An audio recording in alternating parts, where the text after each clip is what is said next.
سورہ یاسین شریف پارہ نمبر 23 آیہ کریمہ نمبر 68 اور 69۔ نحمدہ ونصلی ونسلم علی رسولہ الکریم، اما بعد فاعوذ باللہ من الشیطان الرجیم، بسم اللہ الرحمن الرحیم۔ ومن نعمرہ ننکسہ فی الخلق افلا یعقلون وما علمناہ الشعر وما ینبغی لہ ان هو الا ذکر وقرآن مبین۔ صدق اللہ العظیم۔ ومن، اور جس کو نعمرہ ہم لمبی عمر دیتے ہیں، ننکسہ پھر اس کو الٹا دیتے ہیں، فی الخلق ابتدا کی طرف، افلا یعقلون کیا وہ یہ سمجھتے نہیں، وما علمناہ الشعر اور ہم نے اپنے نبی کو شعر نہیں سکھایا، وما ینبغی لہ اور نہ یہ ان کی شان کے لائق ہے، ان ہوا یہ نہیں ہے، الا مگر ذکر نصیحت، و قرآن اور قرآن جو واضح بیان ہے۔ اب اللہ جل سبحانہ و تعالی یہ ارشاد فرما رہے ہیں کہ ہم جس کو لمبی عمر دیتے ہیں، کفار میدان معاشر میں ایک اعتراض کریں گے۔ اعتراض یہ ہوگا کہ ہمیں تو بہت کم مدت کے لیے دنیا میں بھیجا گیا، اور اگر ہمیں لمبی مدت کے لیے بھیجا جاتا تو ہم ضرور ایمان قبول کرتے اور نیک اعمال کرتے۔ اللہ تعالیٰ اس آیہ کریمہ سے ان کے اس دعوے کا رد فرما رہے ہیں۔ اللہ فرما رہے ہیں کہ تم جس کو کم عمر سمجھتے ہو، ہم نے تو تمہیں لمبی عمر دی تھی۔ کیوں؟ بدلنے کے لیے، ہدایت قبول کرنے کے لیے تو ایک لمحہ کافی ہوتا ہے، برس تو نہیں چاہیے، سال ہا سال نہیں چاہیے، بدلنے کے لیے صرف ایک گھڑی ہوتی ہے۔ حضرت فضیل بن ایاز ڈاکوؤں کے گروہ کے سرغنہ تھے۔ ایک بہت شاندار گھر دیکھا، عالی شان محل دیکھا، اس کو رات لوٹنے کا ارادہ کیا تو اپنے ساتھیوں سے کہا کہ نہیں، آج اس گھر میں خود لوٹنے جاؤں گا،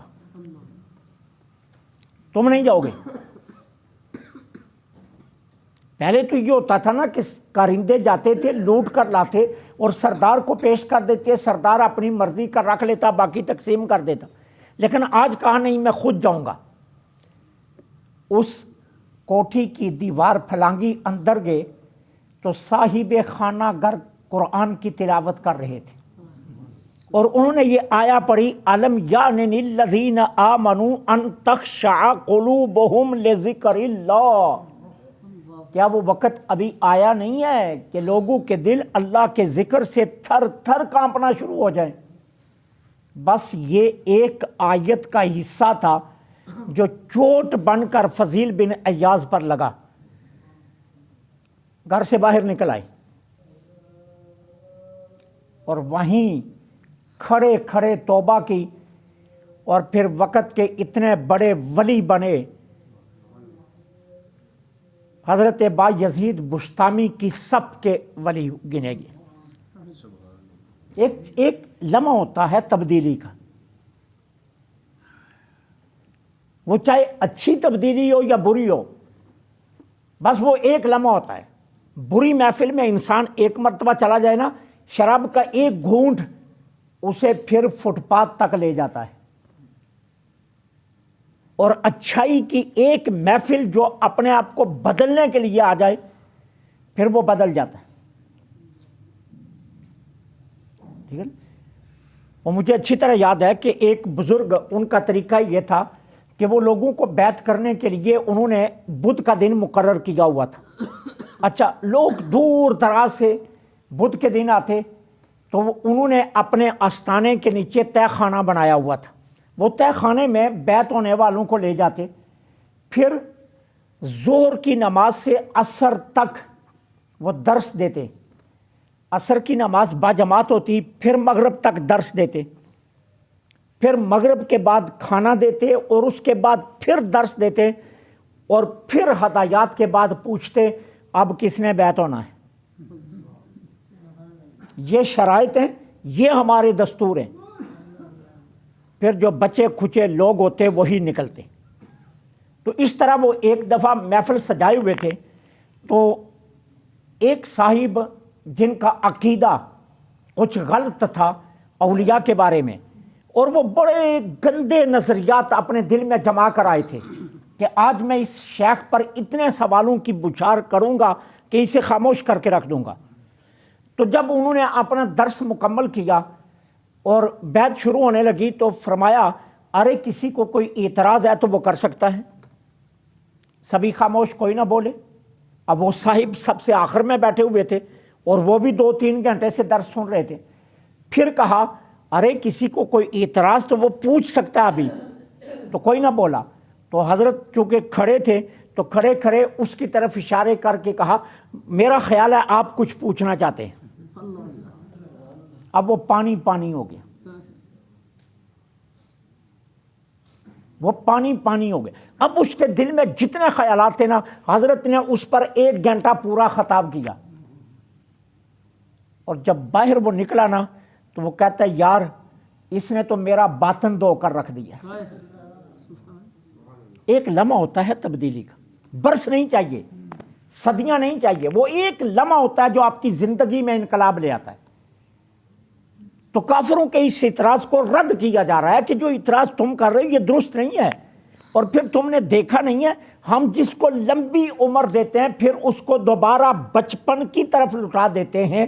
اس کی طبعی قوتیں کمزور پڑ جاتی ہیں. جس طرح بچپن میں لڑ کھڑاتا تھا اب پھر لڑ کھڑا کر چلتا ہے، اب پھر اس کی ٹانگیں جواب دے جاتی ہیں، پھر چلا نہیں جاتا، پھر یہاں تک کہ وہ بستر پر آ جاتا ہے. اور اگر تمہیں یہ اعتراض ہے لمبی عمر نہیں ملی، عمر کم ملی، تو نادانو جوانی ہی تو ہوتی ہے اپنے آپ کو بدلنے کے لیے. لمبی عمر کو کرنا تم نے کیا تھا؟ ٹھیک ہے نا. میرے آقا فرماتے نا کہ 7 خوشبخت وہ ہوں گے جو قیامت کے دن اللہ کے عرش کے سائے کے نیچے کھڑے ہوں گے جب کسی چیز کا کوئی سایہ نہ ہوگا. تو ان میں ایک خوشبخت وہ جوان ہے جس کی جوانی اللہ کی رضا میں گزری. ان 7 خوشبختوں میں ایک خوشبخت وہ ہے. تو اگر تمہیں یہ اعتراض ہے تو تمہارا یہ اعتراض بھی عبث ہے. بدلنے کے لیے تو تمہیں بڑھاپا نہیں چاہیے، لمبی عمر نہیں چاہیے، جوانی ہی تو ہوتی ہے جہاں انسان اپنے آپ کو بدل سکتا ہے. یارو بڈھے کا سجدہ بھی تو پورا نہیں نہ ہوتا، وہ ادھر اللہ اکبر کہہ رہا ہوتا اور ساتھ اوئے آئے کتنی آوازیں اور نکل رہی ہوتی ہیں. جوانی کی نماز تو مزیدار نماز ہوتی، جوانی کے روزے تو اصل روزے ہوتے ہیں، جوانی کی تلاوت تو اصل تلاوت ہوتی ہے. جوانی میں سحری کے وقت اٹھنا تو صحیح ہوتا ہے، ورنہ انسان بوڑھا ہو جائے بوڑھا ہو جائے تو وہاں تو کہیں غم جو ہے نا وہ اسے اٹھا کر رکھتے ہیں. کہیں بیٹیوں کا غم، کہیں بچوں کا غم، کہیں اپنے بڑھاپے کا غم، کہیں بیماری کا، وہ تو ویسے نہیں سونے دیتی. سوال تو یہ ہے نا کہ انسان لحاف لپیٹ کر لیٹا ہو اور پکی نیند سویا ہوا ہو، اور پھر جب توبہ کا وقت آ جائے وہ اٹھ کر کھڑا ہو جائے. تو اصل تو یہ ہے نا. تو کہا وما، جس کو ہم یہ لمبی عمر دیتے ہیں پھر اسے ہم لٹاتے نہیں ہیں، لٹا لیتے ہیں. افلا یاقلون، کیا تمہیں یہ سمجھ بھی نہیں ہے؟ اچھا، پھر کفار قرآن کریم کو شعر کہتے تھے اور آقا کریم علیہ الصلاۃ والسلام کو شاعر کہتے تھے. اب 2 چیزیں آپ سمجھ رہے ہیں، شعر کس کو کہتے ہیں اور شاعر کس کو کہتے ہیں. جس کلام میں وزن اور قافیہ ہو اس کو شعر کہا جاتا ہے. اب وزن اور قافیہ کس کو کہتے ہیں؟ کلام کا آخری حرف دوسرے مصرے کے آخری حرف سے ملتا ہو اور اس آخری حرف سے پہلا حرف دوسرے مصرے کے آخری حرف سے پہلے حرف کا ہم وزن ہو، تو آخری کو قافیہ کہتے ہیں اور پہلے کو کیا کہتے ہیں؟ وزن۔ جس کلام میں وزن اور قافیہ ہو، ٹھیک ہے، جس طرح کوئی بھی آپ نعت پاک کا کلام لے لیں یا دنیا کے اشعار جو لوگوں نے کہے ہیں وہ لے لیں، تو ان میں آپ یہ چیز دیکھ سکتے ہیں کہ وہ وزن برابر ہوتا ہے، ٹھیک ہے نا؟ یہ ہے اصل تعریف شعر کی۔ اور شاعر کو کس کو کہتے ہیں؟ جو قصدن، جو ارادہ تن موزوں اور مقفع کلام کہے اسے شاعر کہتے ہیں۔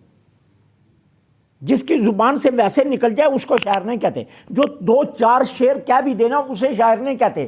جو قصد اور ارادے سے موزوں اور مقفع کلام کرے اور کافی سارا کلام کرے اس کو کہا جاتا ہے شاعر۔ اب عرب کے لوگ تو لغت کی باریکیوں سے پوری طرح واقف تھے، وہ اس معنی میں قرآن کو نہ شعر کہتے تھے نہ حضور کو شاعر کہتے تھے جو معنی آپ کو میں نے بتایا۔ کیوں؟ ان کے سامنے تھا کہ قرآن میں ایسا کچھ نہیں ہے، ٹھیک ہے نا؟ قرآن میں ایسا کچھ نہیں۔ اگر قرآن شعر ہوتا تو یہ سارا کلام ملتا، سارا نہیں ملتا، کہیں کہیں جا کر وزن ملتے ہیں۔ سورہ مریم میں آپ دیکھیں تو وہاں وزن مل رہے ہیں، اسی طرح سورہ شمس میں دیکھیں تو وزن مل رہے ہیں، والشمسی وضحاہا والقمر اذا تلاہا والنہار اذا جلاہا، اس طرح والضحی واللیل اذا سجا، یہاں وزن مل رہے ہیں۔ تو سارا کلام جو ہے نا وہ شعر ہونا لازم ہے، اس لیے سارا کلام تو شعر نہیں ہے۔ تو یہ وہ جانتے تھے عرب والے، چونکہ وہ لغت کی ساری باریکیوں سے واقف تھے، انہیں علم تھا یہ شعر نہیں ہے۔ اور حضرت ابو ذر غفاری رضی اللہ تعالی عنہ کے بھائی ہیں، انیس غفاری ان کا نام ہے، وہ بہت بڑے عرب کے مانے ہوئے شاعر تھے۔ وہ کہتے ہیں میں نے عرب کے تمام شعراء کے سامنے قرآن پڑھا اور سب نے تصدیق کی تھی یہ شعر نہیں ہے۔ اب عرب والے حضور کو شاعر کیوں کہتے تھے اور حضور اس کلام کو شعر کیوں کہتے تھے؟ وہ اس معنی میں نہیں جو میں نے عرض کیا، وہ دوسرا معنی لیتے تھے۔ دوسرا معنی کیا ہوتا ہے شعر کا؟ شعر کہتے ہیں خیالی اور تکے کلام کو، خیالی جھوٹے اور تکے کلام کو شعر کہتے ہیں، ٹھیک ہے نا؟ جس طرح کچھ شعراء جو ہے نا وہ مدح میں اتنی مبالغہ آرائی کرتے ہیں کہ محبوبہ کو کہتے ہیں میں تو تیرے لیے چاند توڑ کر لے آؤں گا، ان کے ابے کی بھی ہمت نہیں چاند توڑنے کی، لیکن وہ ایک مبالغہ آرائی ہے نا، ٹھیک ہے نا؟ تو یہ شعر کون سا کلام؟ جس میں جھوٹ اور تک بندی ہو، ٹھیک ہے؟ اور اس کے ساتھ پھر کیا ہے کہ جس میں شاعر صداقتوں کا پاس نہیں کرتا بلکہ وہم و گمان کی دنیا میں کھویا رہتا ہے، اور مدح کرے تو تب بھی مبالغہ آرائی سے کام لیتا ہے، اور کسی کی مذمت کرے تو پھر بھی مبالغہ آرائی سے کام لیتا ہے۔ نمبر ایک۔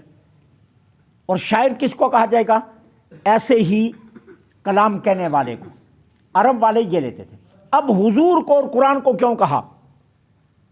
اس لیے کہ آقا کریم علیہ الصلاۃ والسلام ان کے آگے بیان فرماتے تھے، کیا سرکار فرماتے تھے کہ دیکھو مرنا ہے، مرنے کے بعد اٹھائے جاؤ گے، اللہ کی بارگاہ میں پیش کیے جاؤ گے، جواب دہی سے گزرنا ہوگا، پھر اللہ نے ایک جہنم بنا رکھی ہے جس کی وسعت کی حد کوئی نہیں ہے، وہاں کی آگ دنیا کی آگ سے 70 گنا زیادہ گرم ہے، اور وہاں بڑے بڑے کنویں ہوں گے جس میں تمہیں ڈالا جائے گا، اور پھر یاد رکھو دوزخیوں کو خون پیپ پینے کے لیے دیا جائے گا، کھانے کے لیے تھور کا درخت دیا جائے گا، اور اللہ نے اس کے مقابلے میں ایک جنت بھی بنا رکھی ہے جہاں باغات ہیں اور باغوں کے نیچے شہد، دودھ اور شراب طہور کی نہریں چل رہی ہیں۔ اور وہاں حور و غلمان کے جرمٹ ہوں گے، اور اہل جنت پوری داد و عیش سے وہاں زندگی گزاریں گے اور ہمیشہ رہیں گے۔ وہ اس ساری کلام کو خیالی کلام کہتے تھے کفار۔ وہ کہتے تھے کوئی ایسی جنت دوزخ نہیں ہے، کوئی مرنے کے بعد اٹھنا نہیں ہے، یہ سب خیالی پلاؤ ہے اور ایسا کچھ بھی نہیں ہے۔ اس لیے وہ کہتے تھے خیال اور تک بندی، خیال اور تک بندی شعر کو کہتے ہیں۔ وہ کہتے تھے یہ تک بندی اور خیال ہے، ایک ایسا کچھ نہیں ہوگا۔ تو اللہ نے اس کا رد فرمایا دیکھو جس طرح کا تم کہتے ہو نا شاعر، یہ تو ہمارے محبوب کی شان کے لائق ہی نہیں ہے، یہ تو ہمارے محبوب کی شان کے لائق ہی نہیں ہے۔ تک بندی والی کلام کرنا، جھوٹ والی کلام کرنا، مبالغہ آرائی والی کلام کرنا، کسی کی مدح سرائی مفت میں کری جانا، یہ کسی نبی کی شان ہی نہیں ہے۔ اور پھر نبی جب امام الانبیاء ہو تو اس کی تو شان ہی نہیں ہے۔ تو کہا وما علمناہ الشعر، ہم نے اپنے نبی کو شعر نہیں سکھایا، اور نہ یہ کلام کیا ہے، شعر ہے، نہ ہمارا محبوب شاعر ہے اور نہ یہ کلام شعر ہے۔ کیوں؟ سنو ان ہوا الا ذکر، یہ تو نصیحت ہے، وہ قرآن، اور قرآن ہے جس میں ہر چیز کا واضح بیان ہے۔